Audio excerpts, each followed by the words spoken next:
జై శ్రీరామ్, జై శ్రీరామ్. సభాధ్యక్షులు జిల్లా భారతీయ జనతా పార్టీ అధ్యక్షులు యాదగిరి బాబు గారికి, 4 కోట్ల తెలంగాణ, 6 కోట్ల ఆంధ్రుల అందగాడు, రాష్ట్ర రూఢసారథి, అపర చాణక్యుడు, 2 రాష్ట్రాల హైకోర్టులు, ఢిల్లీలో సుప్రీంకోర్టు, ఈయన పోతుంటే హరితకిచ్చే నైపుణ్యం గల న్యాయవాది.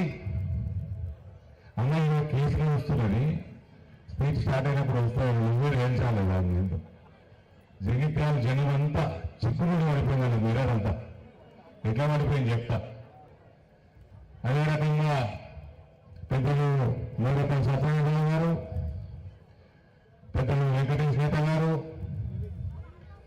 ఈ కార్యక్రమంలో పాల్గొంటున్న గడ్డం శ్రీనివాసరెడ్డి గారు, అదే రకంగా జగిత్యాల జిల్లా నియోజకవర్గ నాయకులందరికీ, ప్రత్యేకంగా ఇవాళ భారతీయ జనతా పార్టీ కుటుంబంలోకి విచ్చేసిన కొండ లక్ష్మణ్ గారికి, కొండ అరుణ లక్ష్మణ్ గారికి, పుప్పాల శ్రీనివాస్ గారికి, మరియు వారితో పాటు బృందానికి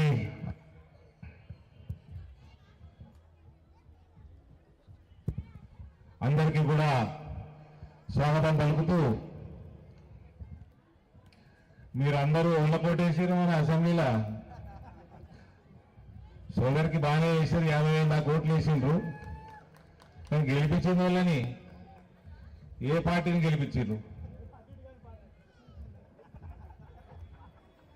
ఇవాళ ఎమ్మెల్యే 7 ఎమ్మెల్యే ఊళ్ళు ఏ పార్టీ వాడు ఎవరికైనా తెలుసా? ఆయన బీఆర్ఎస్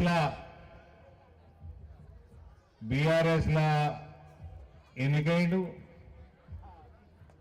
కాంగ్రెస్ కండువా కప్పుకున్నాడు. కాంగ్రెస్ కండువా కప్పుకున్నావా అంటే కప్పుకోలేదంటుండు.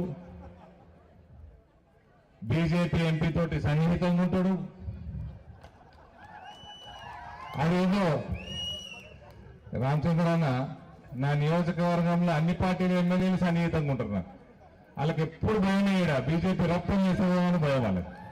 అందరూ నాతో సన్నిహితంగానే ఉంటారు. ఇప్పుడు 4వ తారీఖు తొండ వస్తున్నాడ, జాగ్రత్త మొగోళ్ళందరూ లాగులు తొండలు తీసుకుని వస్తాడు. ముఖ్యమంత్రి గారిని అడగండి, మీడియా మిత్రులు అందరూ మీకు దండం పెడతా, దయచేసి ముఖ్యమంత్రి అడగండి, మీ ఎమ్మెల్యే ఏ పార్టీ ముఖ్యమంత్రి అని చెప్తారా చూద్దాం. ఈ అయిపోయిందా నా చిక్కుముడి? ఇది ఆలోచించి నాకైతే మీ ఎమ్మెల్యే ఏ పార్టీలో తెలుస్తలేదు, ఉంటాడా లేదా కూడా తెలుస్తలేదు. మళ్ళీ ఈ మధ్యనే తెలుస్తుంది, నాకు ఇవాళ తెలిసింది. మా సోదరుడు ఒక ఆయన డాక్టర్ చంద్రశేఖర్ గౌడ్ గారు కూడా నిలబడుతున్నారు కదా, ఆయన కూడా టికెట్ అడుగుతారు రేపు కాంగ్రెస్ పార్టీని. మీ ఎమ్మెల్యే కథ ఎట్టుకోనిగా, మీ ఎమ్మెల్యే మళ్ళీ బీఆర్ఎస్లో పోతారా?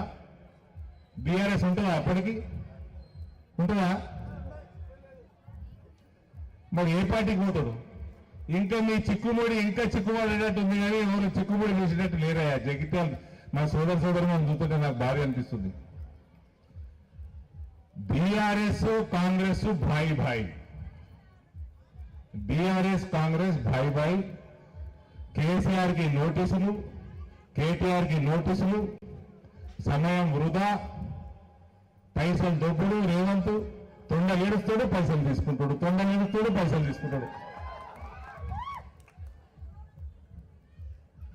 ఆ కేసులు ఎటు తేలవు, బెదిరించుడు,